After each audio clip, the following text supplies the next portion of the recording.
All right, so the filter housing here, I've taken it apart. This is for the Yukon Spa. I've taken every piece apart so you can kind of see what the different pieces are. I'm going to put it back together just in case yours comes apart. So first thing we want to start with is these discs here.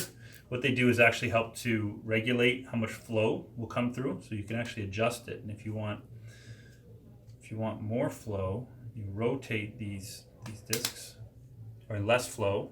That'll be more restriction, and then this will be rotating the other way, will be less restriction. And this actually just slides over top of the bottom of the skimmer basket,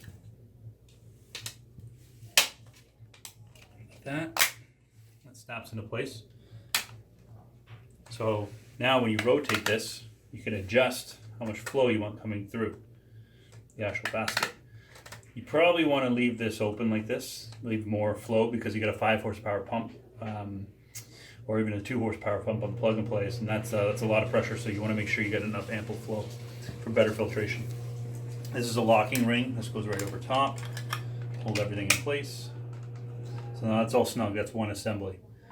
The last part here is the actual floating weir here, and this is telescopic. So this piece goes inside the other one. See, it goes this way, it'll drop this way, float all the way here. And then this outside ring goes over top of the whole thing, hold it all in place. So now as the water level rises and falls, so does the weir. This,